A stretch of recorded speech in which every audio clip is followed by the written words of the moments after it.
Hey guys, Godric Gray here with Dragon Masters. This week we're covering a different topic than what we normally cover. This week we're talking how to make money off woven belts.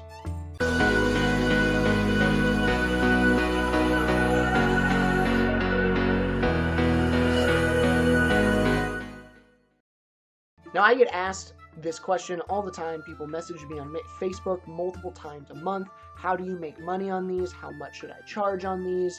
When it comes to woven belts, there are a lot of people who are making them and a lot of people who would like to make some extra money on them. So when it comes to woven belts, there are really two main ways that you can make money. The first way are commissions. Now, commissions are when you make a belt, someone sees it and they ask you to make one, or someone will send you a message. If you're like me, I have my Facebook page here, Dragon Masters. This is where I post all of my photos and all the stuff that I do, and people contact me on here and say, hey, can you make me a belt? And say, yeah, sure, what do you want? And we go through all that process, which will be the next video that we do. But I make one belt at a time for a specific person. I charge that person $60 because that's normally what I charge for my paracord belts, and I ship it off to them. I make some money. Now, the other way to make money, and really make more money, is vending. Now, if you're not familiar with vending, that is where you go to these events. Oftentimes, Amtgard, Dagorhir, Belegarth, SCA, they all have their large kingdom events. Or unit events sometimes, and you'll go and you'll set up, you'll bring a tent, a couple of pop-ups, and you will bring in 30 or 40 belts and set them all up and sell them that way. Now, advantages to doing this are you make a lot more money this way than you would if you were just doing the commission-based stuff, because you have a lot more people and you're going to have more exposure that way. The downside is you have to make all of the inventory. So I'm going to take you through my process today. I have two events coming up, one in March and one in April. It is the beginning of December, so this is about the time I need to start working on what inventory I'm going to have. So I'm going to walk you through that today. The first step that we have to do is go check out our current inventory. So we're going to cut over there and I'll show you what I currently have. Alright, so here's my current inventory. It looks like I have a flame belt, a crown belt, and another flame belt. So I don't need to make any more flame belts. So I do need a serpent and I need a sword. I've got one squire belt and one crown squire belt. Still need some more of those though. Then I've got, this is an Azura belt, which and then I have one Kumorgan belt, one random company belt, and then a Vanguard belt here. Alright, so now that we are back, we have looked at what we currently have, and pull it up here. I just have a quick note here. I have roughly 12 weeks to make all of the things I want to make before I go into vending. So generally, I want to make sure that I have 3 Squire's belts, 3 Man-at-Arms belts, 3 page belts. Now, why do you want those? Most people in Amtgard, when they think of belts, these are what they think of. They think of knights belts quite a bit too, but there are quite a few less knights than there are some of these other ones. So if your kingdom has, say, 15 knights in it, each of those knights roughly are going to have 2 squires. Each of those squires are going to have a couple of man-at-arms. Then you add in all your nobles out there who want pages and man-at-arms. And these are your bread and butter. These are my money makers. When I make these guys right here, I literally cannot keep them in stock. The downside with them is they're just so boring to make because they're 1 or 2 colors, the same pattern. I get really, really bored. But every time I go to vend, I want to make sure I have these already made. Now, something else that I do are company belts.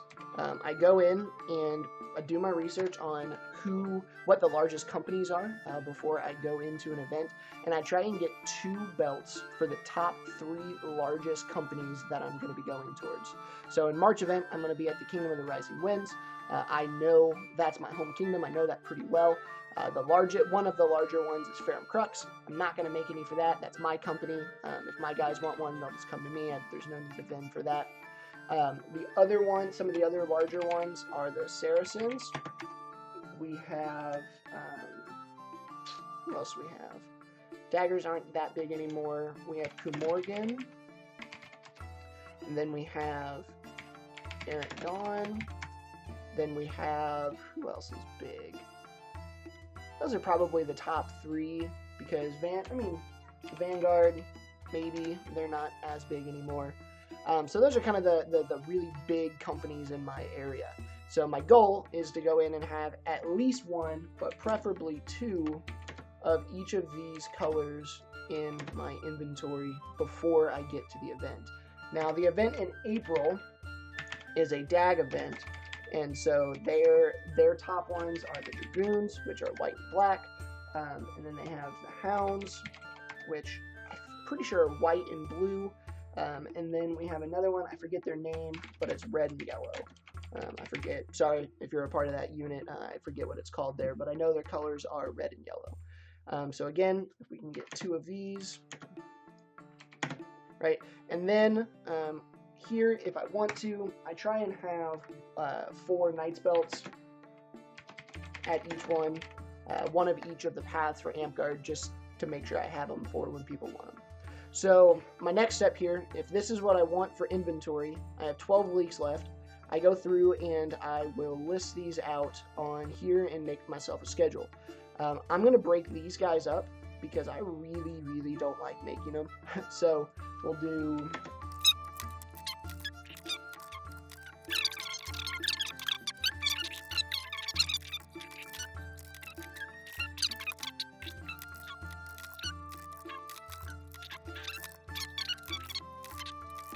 Alright, so the next step is figure out how much paracord you need.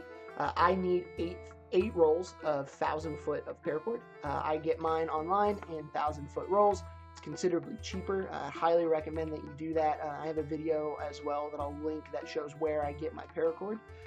Now the next step of what I do is I figure out how much money I can potentially make if I were to sell all of these.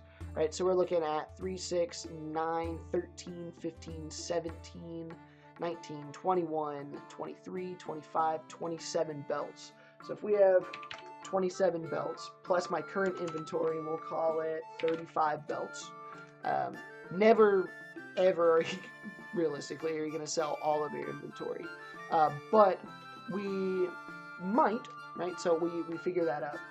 For me, I make about $45 per belt after I do all my labor and my material costs.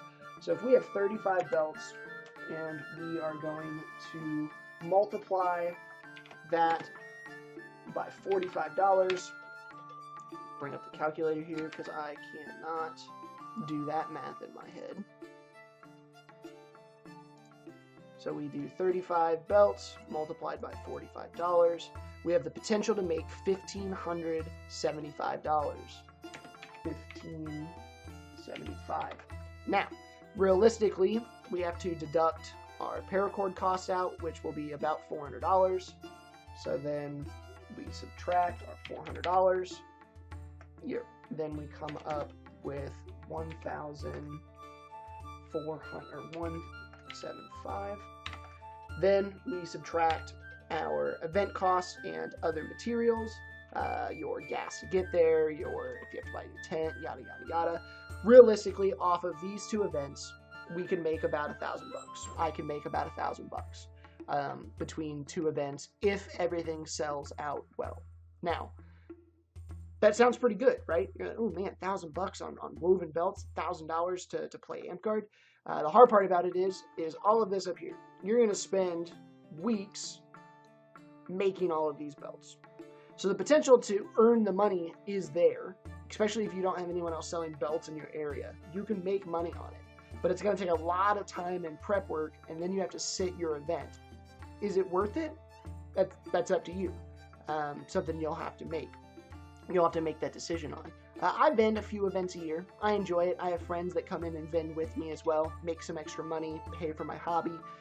But if that's something you are interested in doing, I hope that this video has helped you. If you have any questions about vending or about how to take commissions, feel free, comment down below. Make sure you hit that like and subscribe button also if you like this content and want to see more of it. My name is Godric Gray. This is the Dragon Masters channel. I'll see you next time.